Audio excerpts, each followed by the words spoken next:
তো আমরা মূল ক্লাসের আলোচনায় যাই। আমরা আজকে পড়ব কবি জসিমউদ্দিনের লেখা প্রতিদান কবিতাটি। এর আগে আমরা কয়েকটি কবিতা শেষ করেছি। আমরা আজকে জসিমউদ্দিনের প্রতিদান কবিতায় আলোচনায় যাব। তো প্রতিদান কবিতায় আলোচনায় যাওয়ার আগে আমাদের একটু করে কবি সম্পর্কে জানা দরকার। কবি জসিমউদ্দিনের জন্ম 1903 আর ঢাকায় মৃত্যুবরণ করেন 1976। জসিমউদ্দিন যখন কবিতা লিখতে আসেন, আমরা জানি যে 1903-এ জসিমউদ্দিনের জন্ম, 1899-এ জন্ম হচ্ছে কাজী নজরুল ইসলাম, 1861-তে রবীন্দ্রনাথ ঠাকুর। জসিমউদ্দিনের বয়স যখন 10 বছর, তখন বাংলা সাহিত্য পৃথিবীব্যাপী পরিচিত। কারণ বাংলা সাহিত্যে বাংলা কবিতা লিখে সেই কবিতার অনুবাদ দিয়ে বিশ্বের শ্রেষ্ঠ সাহিত্য পুরস্কার অর্জন করেছেন রবীন্দ্রনাথ ঠাকুর। বাংলাদেশে রবীন্দ্রনাথের জয় জয়াকার। এরকম এক সময়ে রবীন্দ্রনাথের কবিতা ধারার বিরোধী আরেক রকম একটি, রবীন্দ্রনাথ একটু সুরেলা তরল সুরে কবিতা বলবেন, এর বিপরীতে দাঁড়িয়ে বিদ্রোহ ঘোষণা করে বাংলা কাব্য জগতে আসলেন নজরুল। তার বিদ্রোহী কবিতা, সেই বিদ্রোহী কবিতার জয় জয়কার চলছে। হ্যাঁ, রবীন্দ্রনাথের কবিতার জগৎ থেকে বেরিয়ে এক নতুন ধারার কবিতা আসছে। আর এরকম এক সময়ে কলেজে পড়ুয়া এক ছাত্র ফরিদপুরের রাজেন্দ্র কলেজে পড়া এক ছাত্র একটা কবিতা লিখলো। সেই কবিতার নাম কবর। বিখ্যাত হয়ে গেল সেই কবিতাটি। সেই কবিতাটি শুধু বিখ্যাত এই হলো এটি না, পরের বছর সেই কবিতা এসএসসির পাঠ্য বইয়ে অন্তর্ভুক্ত হয়ে গেল এবং এসএসসির পাঠ্য বই তখন প্রণয়ন করতো বিশ্ববিদ্যালয়, কলকাতা বিশ্ববিদ্যালয়। পরের বছর, যে বছর সেটা কলকাতা বিশ্ববিদ্যালয়ে পাঠ্য হলো তার কবিতা, সে বছর তিনি কলকাতা বিশ্ববিদ্যালয়ে ফার্স্ট ইয়ার অনার্সে ভর্তি হলেন। তিনি হচ্ছেন কবি জসিমউদ্দিন।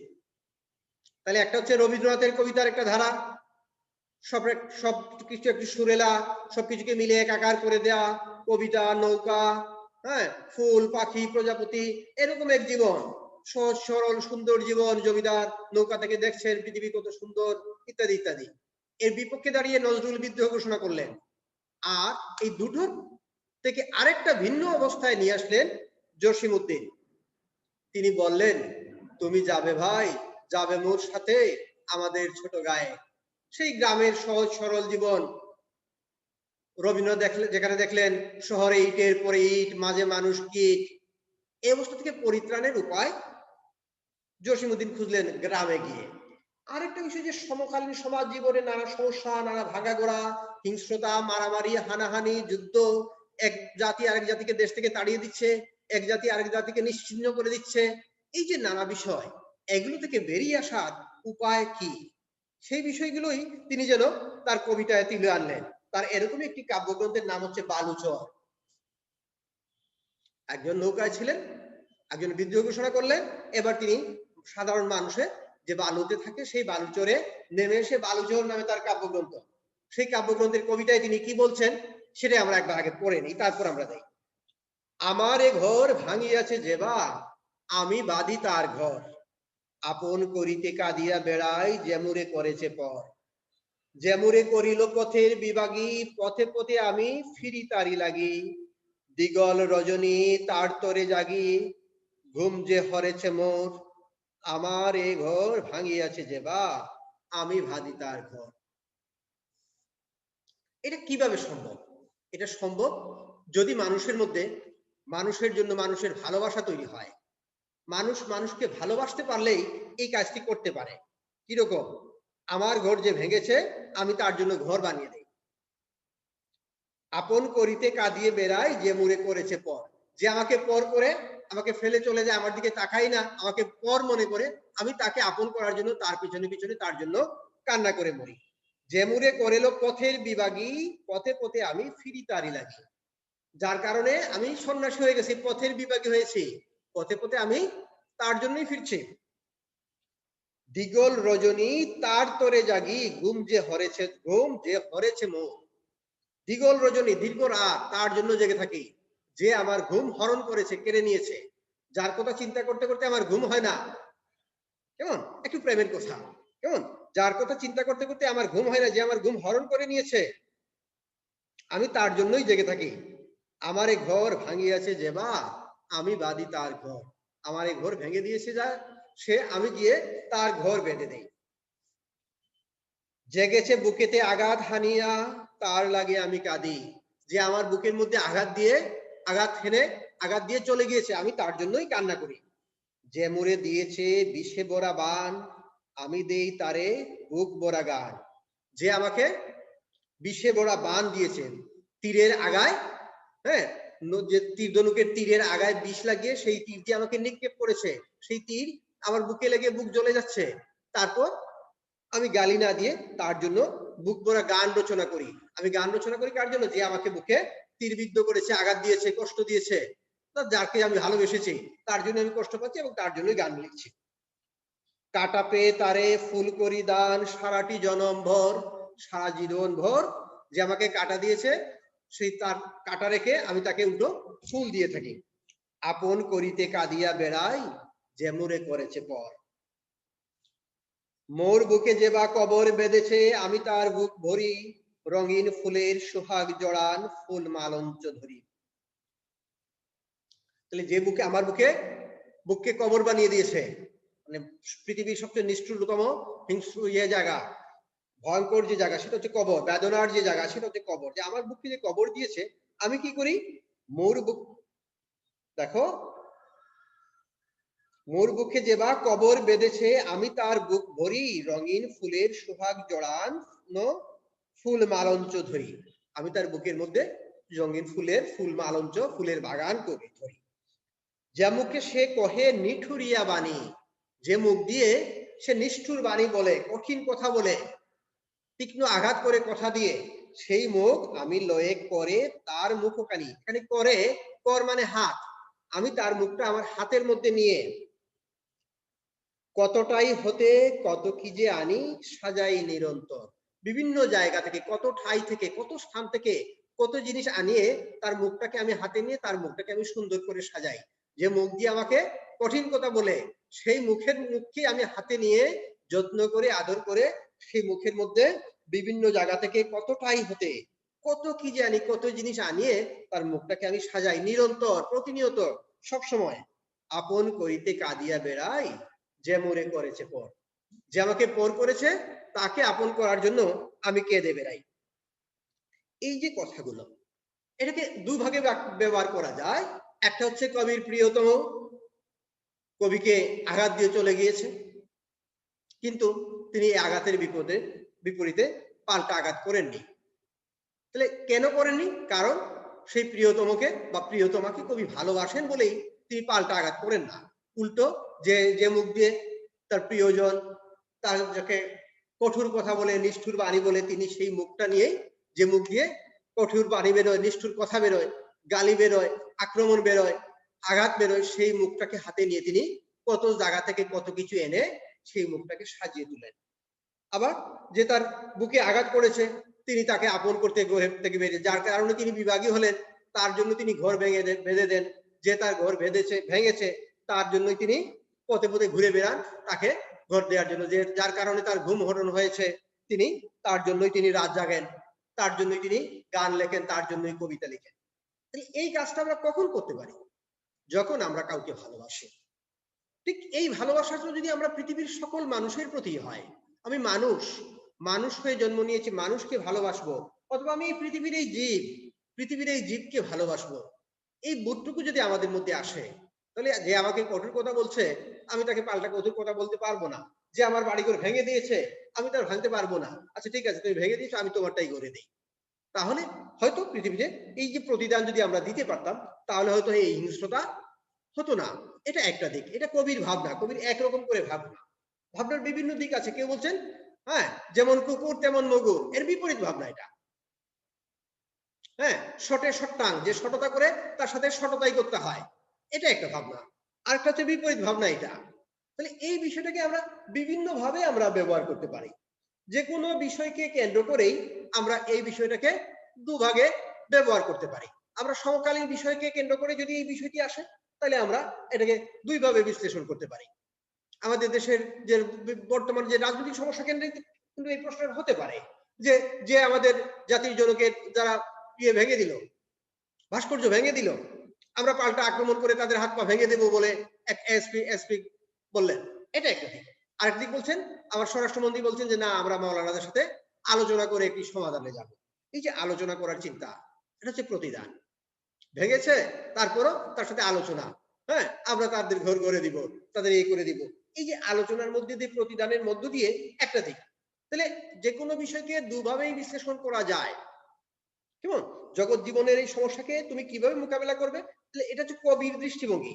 এই কবির দৃষ্টিভঙ্গি সেই সময়ে আজকে থেকে প্রায় 100 বছর আগে লেখা একটি কবিতায় যে দৃষ্টিভঙ্গি কবি সেটি উঠে এসেছে।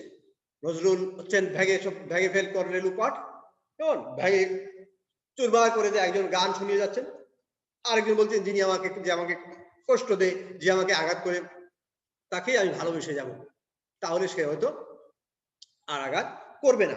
কেমন এভাবে হয়তো তিনি একটি প্রীতিময় পরিবেশ আকাঙ্ক্ষা করেছিলেন। প্রতিশোধ প্রতিহিংসা না করে এর বিপরীতে বিভেদ হিংসা হানাহানির বিপরীতে যদি একটি প্রীতিময় পরিবেশ সৃষ্টি করা যায়, তাহলে অর্থাৎ কবি অনিষ্টকারীকে যারা ক্ষতি করেন, অনিষ্ট করেন, নষ্ট করেন, ধ্বংস করেন, তাদেরকে ক্ষমা করে দিয়ে তাদেরকে ভালোবেসে পৃথিবীকে সুন্দর করা যায় কিনা, মহৎ করে গড়ে তোলা যায় কিনা, একটি প্রেমময় প্রাণবন্ত পৃথিবীর স্বপ্ন দেখে তিনি এই প্রতিবেদন কবিতাটি লিখেছিলেন।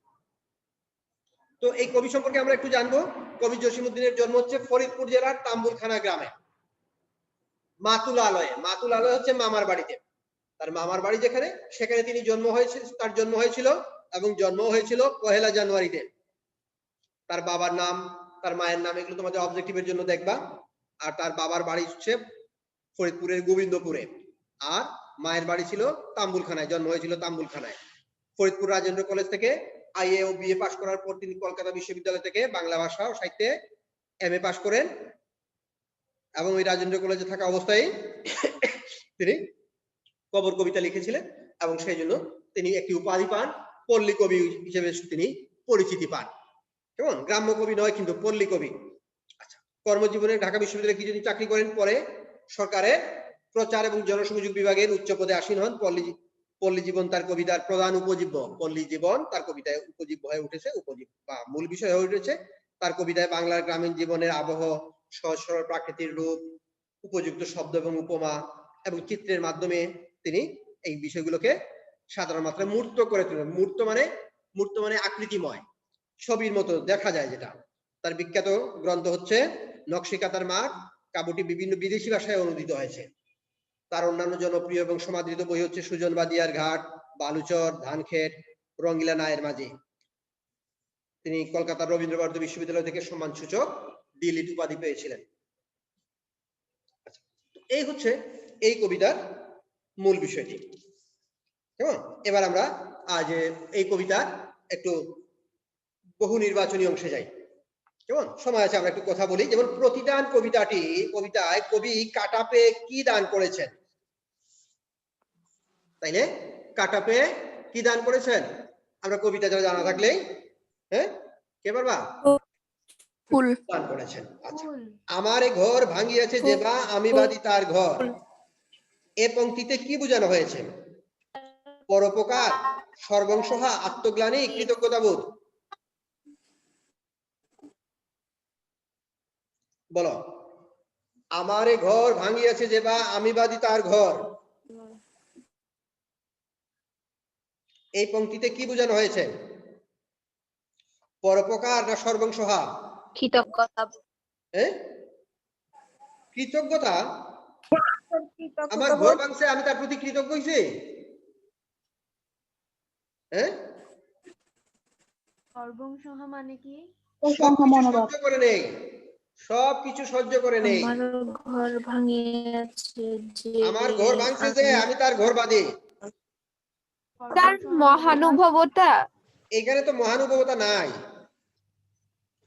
এখানে আছে পরোপকার, সর্বংসহা মনোভাব, আত্মগ্লানি। এখানে হবে পরোপকার হচ্ছে এমনি এমনি আমি কি একজনের ঘর যদি বানিয়ে দিতাম তাহলে পরের উপকার, কিন্তু আমার ক্ষতি করলো তারপরে এটা আমি সহ্য করলাম। সহ্য তো করলাম, তারপরও তার ঘর বানিয়ে দিচ্ছি, এটাই হলো সর্বংসহা মনোভাব। জি স্যার, সবকিছু সহ্য করে যায়। স্যার এটাই হবে। হ্যাঁ, এটাই বিষয়টা, বুঝছো কিনা? আমি এটা বোঝার জন্য বলছি বারবার। তাহলে জি এই যে স্যার। শব্দগুলোর অর্থ আমাদের জানতে হবে। পরোপকার মানে যিনি পরের উপকার করেন, পরোপকার। তাই আমি যদি এই যে রাস্তায় মানুষের যদি ফ্রি কিছু খাবার দান করি বা ইয়ে করি, এটা হবে পরোপকার। আর একজনে আমার একটা জিনিস করেছে, ওটার কৃতজ্ঞতা স্বরূপ তাকে যদি আমি ঘর বানিয়ে দেই, হ্যাঁ, তাহলে হবে কি? কৃতজ্ঞতা বোধ। আর আমি নিজে নিজেই ঘর ভেঙে ফেলেছি, এবার ভেঙে ফেলছি, আমার গাছ পড়ে ভাঙছে, আমি আপনার ঘরটা বানিয়ে দিলাম, এটা হলো আত্মগ্লানি দূর করার জন্য আমি এটা করলাম। আর যে আমার ঘর ভাঙছে, উল্টো কি আমি তার ঘর বানিয়ে দিচ্ছি, তাহলে কি? সর্বংসহা মনোভাব। এবার দেখো একটি উদ্দীপক। ইমাম হাসান রাদিয়াল্লাহু সালাম তাকে বিষ প্রয়োগে হত্যাকারী জায়দাকে ক্ষমা করে দিলেন এবং বললেন পরকালে তাকে বেশ প্রদানের জন্য আল্লাহর কাছে সুপারিশ করবেন।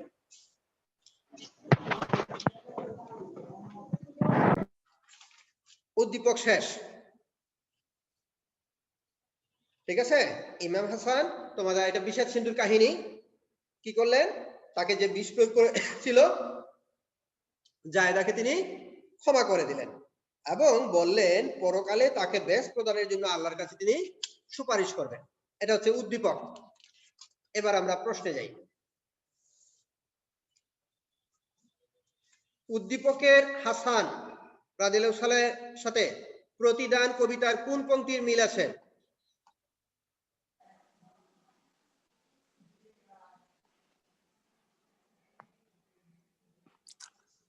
বলো। কতটাই 4 হতে নাম্বারটা। কত তীরে আনি 4 নাম্বারটা। সাজাই নিরন্তর। যে গেছে বুকেতে আঘাত হানিয়া তার 4 লাগি নাম্বার। আমি কাঁদি। হ্যাঁ। 4 নাম্বারটাই হবে। হুম।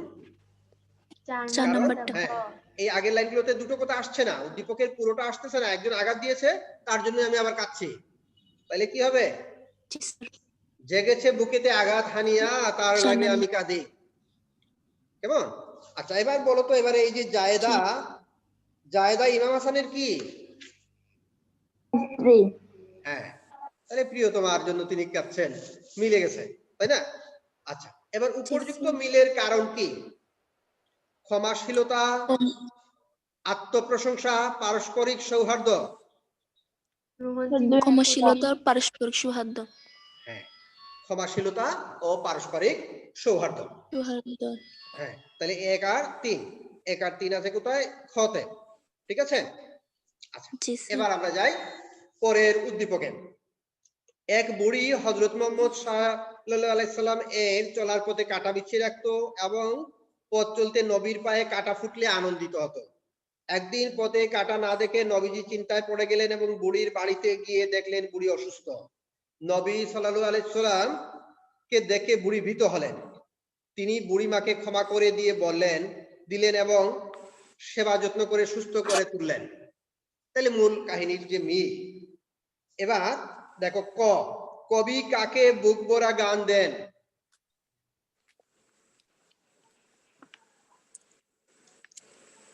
যে কবি কবিকে কাকে বুক ভরা গান দেন? মোর দুঃখে সেবা কবর বেঁধেছে আমি বুক ভরিবে নে। হুম?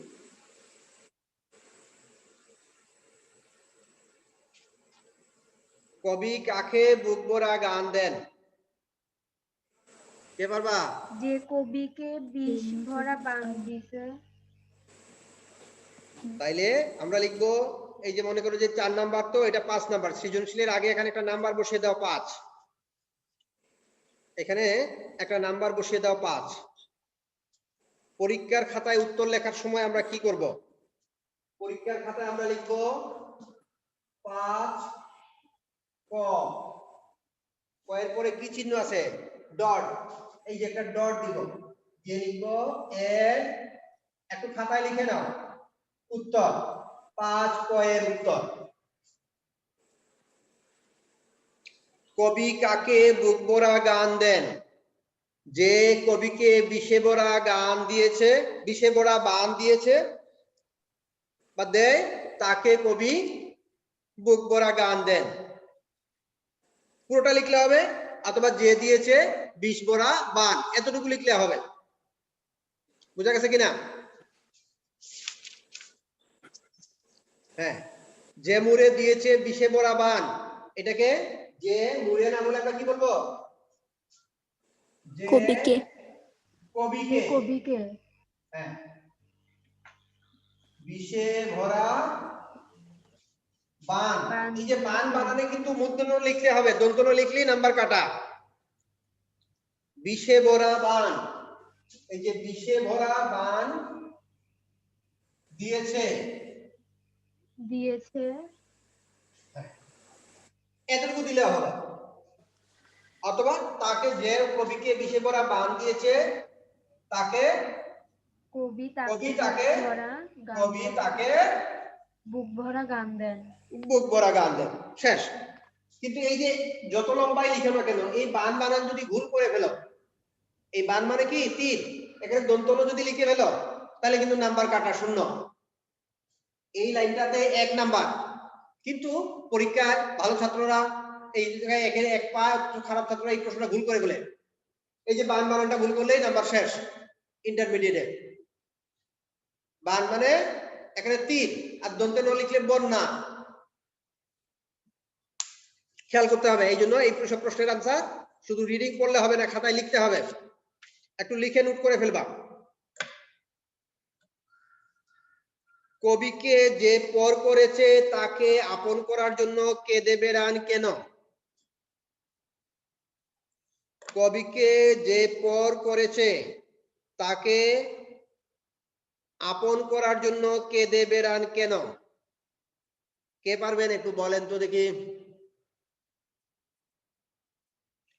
কবিকে যে পর করেছে কবি তাকে আপন করার জন্য কেঁদে বেড়ান কেন?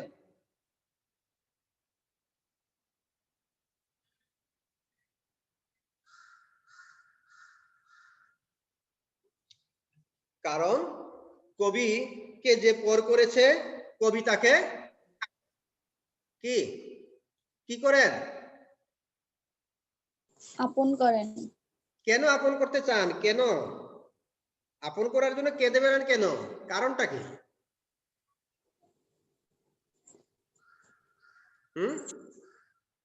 কি কেউ আমার সোনার বাংলার পরের লাইনটা বলতে ভয় পান নাকি?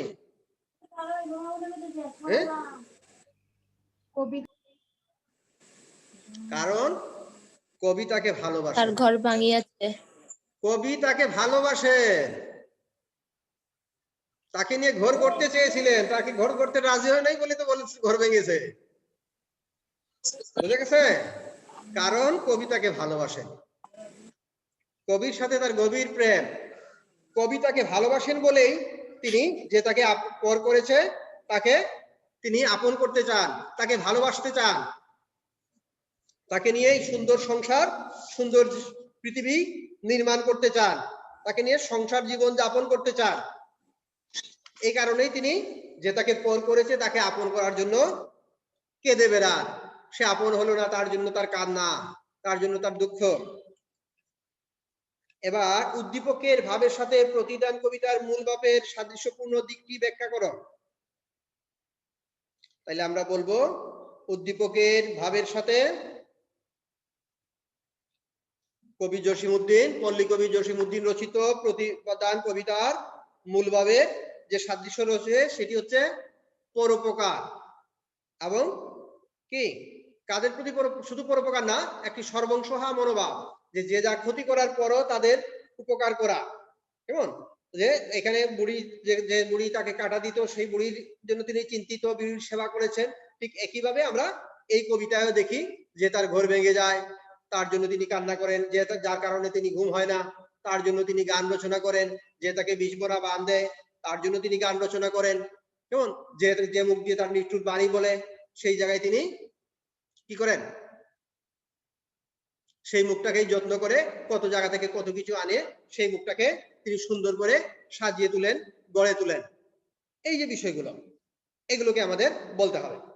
আচ্ছা, তো গয়ের জন্য 3 নম্বর, 3 নম্বরের জন্য আমাদের যে সময় কতটুকু, আমরা সর্বোচ্চ 10 মিনিটের মতো,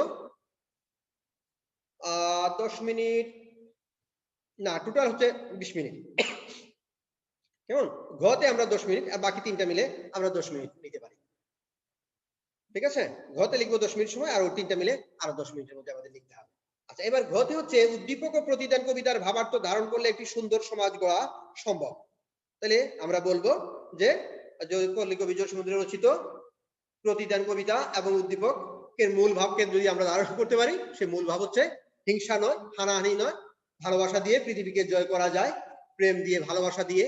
হ্যাঁ, যে কেউ কাউকে আঘাত করলে প্রতি আঘাত না করে তাকে তার যে সেবা করে, তার যত্ন করে, তাকে ভালোবেসে, কেমন ভালোবেসে প্রতিদান দিয়ে একটি সর্বংসহা অবস্থার মধ্য দিয়ে আমরা পৃথিবীকে হানাহানি মুক্ত, সংঘাত মুক্ত, যুদ্ধ মুক্ত একটি সুন্দর পৃথিবী আমরা গড়ে তুলতে পারবো কিভাবে, সেই বিষয়গুলোই তিনি এই কবিতায় যেরকম, যে তাকে আঘাত করে তাকে তিনি যেরকম সেবা করতে গিয়েছেন, তার কষ্ট দেখে তিনি তার সেবা করতে গিয়েছেন, এরকম করে আমাদের সমাজের মানুষও যদি আমরা এরকম করতে পারি, তাহলে আমাদের জীবন জগৎ জীবনকে আমরা হয়তো সুন্দর এক পৃথিবী, ভালোবাসাময়, প্রেমময় এবং সৌহার্দ্য, প্রীতি ও পূর্ণে প্রীতিময়, হ্যাঁ, কোথায় স্বর্গ কোথায় নরক কে বলে তা বহুদূর, প্রীতি ও প্রেমের কি পুণ্যবাদনে যবে মিলি পরস্পর, স্বর্গ আসিয়া দাঁড়ায় তখনই আমাদের কুড়ে ঘরে।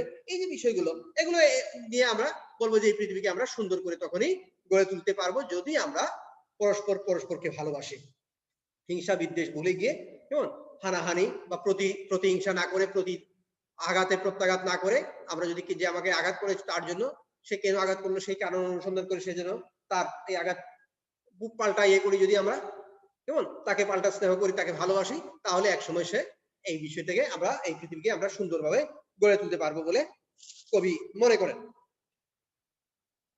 এই হচ্ছে এই কবিতার মূল কথাটি। আচ্ছা, তো আর কেউ কারো কোনো জায়গায় বুঝো না, কোনো বাক্য বুঝো না, কোনো শব্দ বুঝো না, আছে নাকি বলো?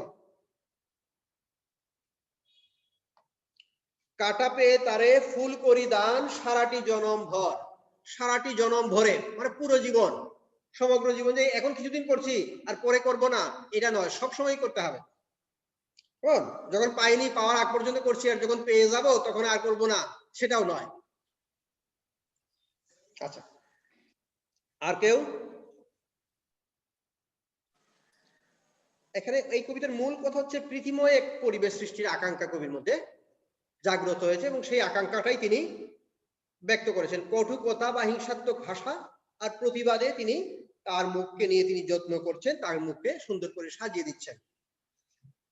দিগল রাত হচ্ছে দীর্ঘ রাত, আর বিভাগী বলে নিস্পৃহ বা উদাসীন বা সন্ন্যাসী, আমরা যেটাকে বলি গৃহ বিভাগী, মানে মানুষ সন্ন্যাসী হয় কখন? মানুষ যখন ভালোবাসার মানুষকে পায় না, তখনই সে সন্ন্যাসী হয়। আর শুধু মানুষ নয়, পৃথিবীর সকল প্রাণী যখন ভালোবেসে তার জুটি পায়, তখন দুজন মিলে নতুন বাড়ি নির্মাণ করে, বাসা নির্মাণ করে, এমনকি পাখি, পশু, সাপও বাসা নির্মাণ করে তার সঙ্গী বা সাথী পেয়ে গেলে, এবং সেই সঙ্গী সাথীর প্রতি ভালোবাসা থেকেই সে সংসার নির্মাণ করে, এবং এই ভালোবাসা থেকেই সংসারের সৃষ্টি, নবজাতকের জন্ম ইত্যাদি। পৃথিবীর সৃষ্টির মূলে কিন্তু একটি প্রাণীর প্রতি প্রাণীর ভালোবাসা। আচ্ছা, এই হচ্ছে এই কবিতার মূল কথা। তোমরা ভালো করে কবিতাটি পড়ো, পরবর্তী ক্লাসে আমরা একটি গদ্য নিয়ে আলোচনা করব। ভালো থেকো সবাই। আসসালামু আলাইকুম। নমস্কার।